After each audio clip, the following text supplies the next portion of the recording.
नमस्कार दोस्तों, आप कैसे हैं। उम्मीद करता हूँ आप अच्छे होंगे। आज हम परमेय और अपरमेय संख्याओं के गणितीय संक्रियाएं पढ़ेंगे। संक्रिया का अर्थ है जोड़, घटाव, गुणा, भाग। यानी जो परमेय संख्या है और अपरमेय संख्या है उनकी गणितीय संक्रियाएं पढ़ेंगे। आज विभिन्न प्रकार की गणितीय संक्रियाएं पढ़ने वाले हैं, इसलिए आप तैयार हो जाएं और पेन कॉपी लेकर नोट्स बनाना प्रारंभ करें। तो ध्यान दीजिए, अब पढ़िए। परमेय व अपरमेय संख्याओं की गणितीय संक्रियाएं। नंबर 1, ये देखा आपने परमेय संख्याएं। परमेय संख्या का यदि हम जोड़ करें या घटाव करें, गुणा करें, भाग करें, परमेय संख्या से ही यदि हम ये संक्रियाएं करें, परमेय गुणा परमेय, परमेय प्लस परमेय, परमेय माइनस परमेय, परमेय गुणा परमेय और परमेय भाग परमेय, तो हमें जो संख्या प्राप्त होगी वो परमेय संख्या ही प्राप्त होगी। तो पहली बात क्या समझे हम कि परमेय संख्या की संक्रिया परमेय संख्या के द्वारा करते हैं तो उस जो प्राप्त संख्या होगी वो भी परमेय संख्या प्राप्त होगी। वहीं यदि अपरमेय संख्या की संक्रिया, संक्रिया का अर्थ है प्लस माइनस गुणा भाग, किसी अपरमेय संख्या से करें तो हमें जो संख्या प्राप्त होगी वो अपरमेय भी हो सकती है और परमेय भी हो सकती है। यानी दोनों प्रकार की संख्या हमें प्राप्त हो सकती है। आगे देखिए बच्चों, जैसे परमेय संख्या, तो परमेय संख्या का मतलब है अशून्य, यानी शून्य, अशून्य यानी शून्य नहीं है। तो इनका यदि गुणा और भाग करें किसके साथ, अपरमेय संख्या के साथ, तो हमें अपरमेय संख्या ही प्राप्त होगी। यदि परमेय संख्या का प्लस और माइनस किसी अपरमेय संख्या के साथ करें तो अपरमेय संख्या ही प्राप्त होगी। तो हमने दो नियम देखे कि परमेय की संक्रिया परमेय के साथ करते हैं तो परमेय संख्या प्राप्त होती है, अपरमेय की संख्या की संक्रिया अपरमेय के साथ करते हैं तो अपरमेय और परमेय दोनों प्राप्त हो सकती हैं। लेकिन यदि परमेय और अपरमेय दोनों की संक्रिया करेंगे तो हमें अपरमेय ही प्राप्त होगी। तो यह हमारे कुछ 4 नियम हो गए। अब हम कुछ उदाहरण देखते हैं। जैसे एक उदाहरण है कि अपरमेय संख्याओं, जैसे अपरमेय संख्या क्या है 5 और दूसरी क्या है -5 का योगफल 0 है। क्या है 0, यानी एक अपरमेय संख्या है, दूसरी भी अपरमेय है। यदि दोनों को हमने जोड़ा तो 0 प्राप्त हुआ, और 0 कैसी संख्या है, परमेय। अब परमेय संख्या किसे कहते हैं ये तो हम पहले बता चुके हैं कि जिनको हम किसके रूप में लिख सकते हैं, P/Q, यानी वे संख्या जिसको P/Q के रूप में लिख सकें, यानी बटे के रूप में लिख सकें, उनको क्या बोलेंगे हम, परमेय संख्या। अब 0 के बटे के रूप में कैसे लिख सकते हैं कि 0 के नीचे क्या लगा सकते हैं हम, 1 लगा सकते हैं, क्योंकि हर संख्या के नीचे 1 छुपा रहता है। तो 1 का भाग 0 में देंगे तो 0, तो इस कारण कोई फर्क नहीं पड़ेगा। इसलिए हमको 0 क्या मानते हैं, एक परमेय संख्या मानते हैं। दूसरा, अपरमेय संख्याओं जैसे 2 और √5 का योगफल करेंगे तो हमें क्या प्राप्त होगा, अपरमेय संख्या। इसलिए हमने यहाँ पर पढ़ा था कि अपरमेय संख्या की संक्रिया अपरमेय संख्या के साथ करने पर कभी तो अपरमेय प्राप्त होता है, कभी परमेय प्राप्त होता है। देखो पहले उदाहरण में हमें इसमें 0 प्राप्त हुआ जो परमेय थी, और दूसरे उदाहरण में √2 और √5 को जोड़ा तो क्या प्राप्त हुई, अपरमेय। तो पहले में परमेय, दूसरे में अपरमेय प्राप्त हुई। इसलिए अपरमेय संख्याओं की संक्रिया अपरमेय संख्याओं के द्वारा करने पर हमें कुछ भी प्राप्त हो सकता है। अब नेक्स्ट, अब है बी, उदाहरण नंबर बी। तो अपरमेय संख्याओं, अपरमेय संख्या क्या है, कौन सी है, 2 + √7। दूसरी अपरमेय संख्या है 3 + √7 को यदि हम घटाएं तो यदि हम घटाएंगे तो हमें क्या प्राप्त होगा, -1। क्या प्राप्त होगा, -1, क्योंकि √7 से √7 यदि घटाएंगे तो क्या प्राप्त होगा, -1, जो क्या है, एक परमेय संख्या है। तो यहाँ पर परमेय संख्या प्राप्त हुई। लेकिन √7 और √5 का अंतर यदि हम देखें तो यह कैसी है, एक अपरमेय संख्या है, यानी इसको हम नहीं कर सकते। तो ये हमने देखा। अब तीसरा उदाहरण सी नंबर, कि जब अपरमेय संख्याओं, जैसे √27 क्या है, अपरमेय संख्या, √3 क्या है, अपरमेय संख्या, दोनों का यदि गुणा किया जाए, गुणनफल देखें तो हमें क्या प्राप्त होगा, 9। क्या प्राप्त होगा, 9। तो जो एक क्या है, एक परमेय संख्या है। क्या है, एक परमेय संख्या, परमेय संख्या है। अब इसी प्रकार से देखो अपरमेय संख्याओं, जैसे √27, √3 यदि भाग करें तो हमें क्या प्राप्त होगा, 3। क्या प्राप्त होगा, 3। तो इस 3 को क्या है, परमेय संख्या, यानी कभी तो हमें परमेय प्राप्त होती है, कभी अपरमेय प्राप्त होती है। अब हम देखेंगे कि वास्तविक संख्याएं और अवास्तविक संख्याएं। तो वास्तविक संख्याएं एवं वास्तविक संख्या रेखा क्या है। तो संख्या रेखा एक सरल रेखा है। हमने क्या है, संख्या रेखा कोई बड़ी बात नहीं है, एक सरल यानी सीधी रेखा है। जो बाएं बाएं तो चलती हैं माइनस की संख्याएं, और दाएं क्या किसकी चलती हैं, प्लस।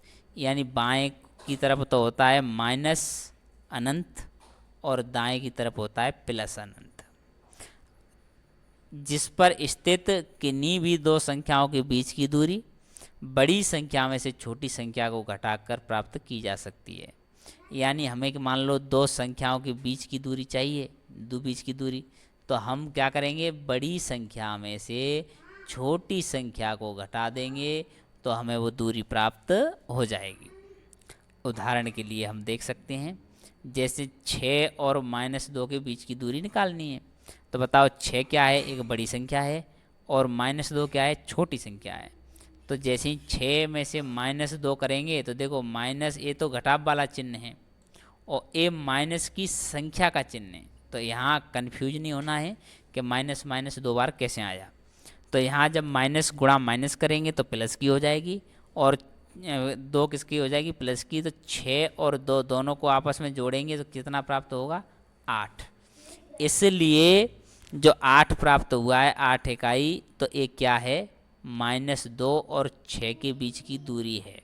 कितनी दूरी है, -2 और 6 के बीच की दूरी कितनी है, 8 इकाई। ये 8 इकाई क्या है, बीच की दूरी। तो सभी संख्याएं जो संख्या रेखा पर निरूपित की जा सकती हैं वास्तविक संख्याएं कहलाती हैं। अच्छा, वास्तविक संख्या की क्या परिभाषा हुई, कि जो संख्या रेखा है, ये देखिए, जो सभी संख्याएं जो संख्या रेखा पर क्या करें, हम निरूपित करें। निरूपित का मतलब जिनको हम लिख सकें, उन संख्याओं को हम वास्तविक संख्याएं कहते हैं। किसी भी दो वास्तविक संख्याओं के मध्य, बताओ कितनी संख्याएं होती हैं, अनगिनत वास्तविक संख्याएं, यानी अनगिनत परमेय और अपरमेय उपस्थित होती हैं। यानी दो संख्याओं के बीच में कोई पूछ ले कि कितनी संख्याएं होती हैं, तो अनगिनत संख्याएं होती हैं, जो परमेय भी हो सकती हैं और अपरमेय भी हो सकती हैं। अब हमने जो वास्तविक संख्याओं के बारे में पढ़ा है, उसी प्रकार हम अवास्तविक संख्याएं के बारे में पढ़ेंगे, जिनको हम काल्पनिक संख्याएं भी कहते हैं, इंग्लिश में इमेजिनरी नंबर। यदि किसी संख्या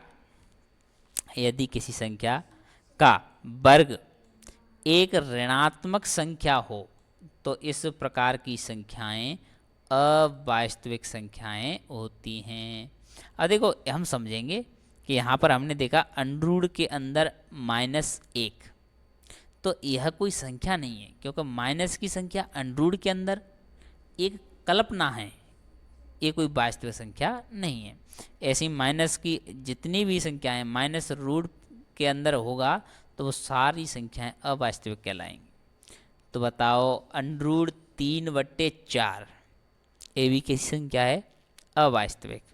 तो अवास्तविक क्यों है, कि 4 का भाग जब 3 में दोगे तो ऑलरेडी पॉइंट में आएगा, उस पॉइंट का फिर वर्गमूल निकल ही नहीं सकता, तो इसलिए कैसी संख्या है, अवास्तविक। तो अवास्तविक संख्या में जो अंडरूट -1 को हम क्या बोलते हैं, आयोटा, और आयोटा बोलते हैं इसको आई के द्वारा लिखते हैं, आई के द्वारा लिखा जाता है, तो इसको हम आयोटा बोलते हैं। और आयोटा का मान कितना होता है, √-1। आगे हम और संख्याएं पढ़ेंगे बच्चों। देखिए आगे है समस्त्र संख्याएं। कौन सी संख्याएं, समस्त्र संख्याएं। अब समस्त्र संख्याएं कोई अलग संख्याएं नहीं हैं। ये जो हमने पढ़ा है वास्तविक संख्या और अवास्तविक संख्या, उन दोनों को यदि मिला दिया जाए तो जो मिश्रित रूप बनता है उसी को हमने बोला है समस्त्र संख्याएं। क्या बोला है बच्चों, समस्त्र संख्याएं। जो, अब इसकी परिभाषा देखो, जो संख्याएं वास्तविक अवास्तविक संख्याओं से मिलकर बनी हों उन्हें समस्त्र संख्याएं कहलाती हैं। उदाहरण के लिए देखो, ये पहला उदाहरण है, जैसे 3 + √-4। तो 3 तो क्या है, एक वास्तविक संख्या, लेकिन ये माइनस की संख्या -4 अंडरूट के अंदर एक ऐसी है अवास्तविक संख्या, और दोनों को हमने जब एक साथ लिखा तो इसको हमने बोला कौन सी, समस्त्र संख्या। यहाँ देखो 3 कैसी है, परमेय संख्या यानी वास्तविक संख्या है, और जबकि आयोटा √4 और जिसमें आयोटा जुड़ जाता है वो तो कैसी है, अवास्तविक संख्या। क्योंकि हमने पहले ही पढ़ा है अवास्तविक संख्याएं कौन कौन सी हैं, जो √-1 आयोटा हमने ऊपर पढ़ा है जी। तो यह कौन सी संख्या, दोनों को यदि हमने मिलाया तो क्या बन गई बताओ, ये दोनों को मिलाया 3 + आयोटा √4, तो ये कैसी बन गई, समस्त्र संख्या, यानी मिश्रित संख्या बन गई परमेय और अवास्तविक संख्या की। इधर देखो यहाँ पर लिखा है 2 तो एक वास्तविक संख्या है, लेकिन अंडरूट के अंदर -1 जिसको हम आयोटा बोलते हैं, दोनों को यदि मिला दें तो कैसी बन जाएगी बताओ, समस्त्र संख्या। इसी प्रकार हमने 2 + आयोटा, तो 2 + आयोटा, आयोटा कितना है, √-1 को बोलते हैं, तो इसलिए यह भी कैसी है, एक सम्मिश्र संख्या है, यानी मिश्रित संख्या है। तो महत्वपूर्ण सारणी, अब हम इस सारणी के द्वारा समझेंगे कौन सी संख्या किस समूह में आएगी, ये हम समझेंगे। तो निम्न सारणी में कुछ संख्याएं तथा उनके प्रकार दिए गए हैं जिनका अध्ययन कर विद्यार्थी को संख्याएं समझने में आसानी रहेगी। जिससे विद्यार्थी ये समझेगा, आप ये समझ जाओगे कि कौन सी संख्या किस में आनी चाहिए। अब देखो अंडरूट के अंदर, और वो भी माइनस की संख्या, तो मैंने पहले बताया कि अंडरूट के अंदर यदि माइनस की संख्या आती है तो वो एक कल्पना मात्र है, यानी कल्पना, अवास्तविक संख्या है, यानी काल्पनिक संख्या है। एक है -37, तो -37 क्या है, ये अंडरूट के अंदर नहीं है, तो ये कैसी है, वास्तविक है। और कैसी है, इसके नीचे हम 37/1 लिख सकते हैं, -37/1 यानी बटे में लिख सकते हैं, तो कौन सी संख्या है, परमेय संख्या है।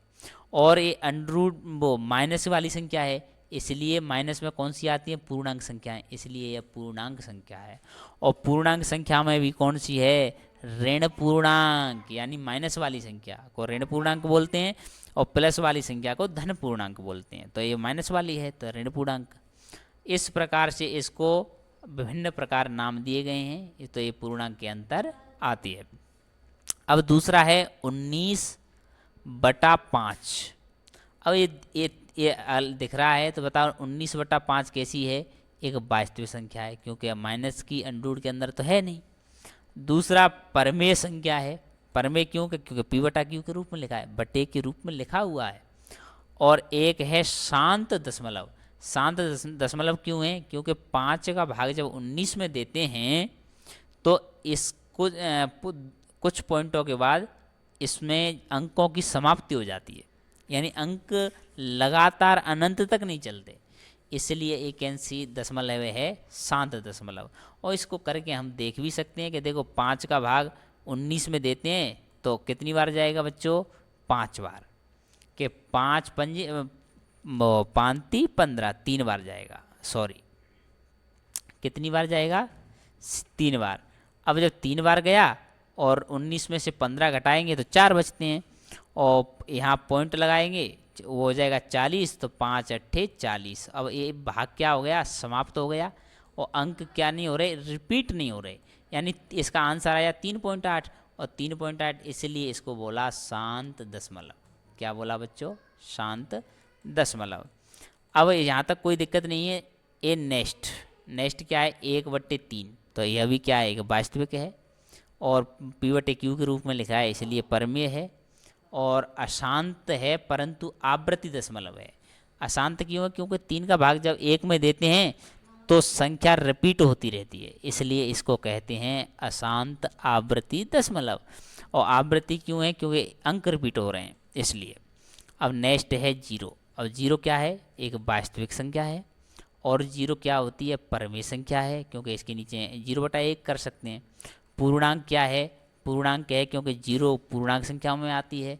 पूर्ण संख्या भी 0 से प्रारंभ होती हैं, इसलिए हमने पढ़ा था पहले कि 0 से प्रारंभ होने वाली संख्या को क्या कहते हैं? पूर्ण संख्या कहते हैं।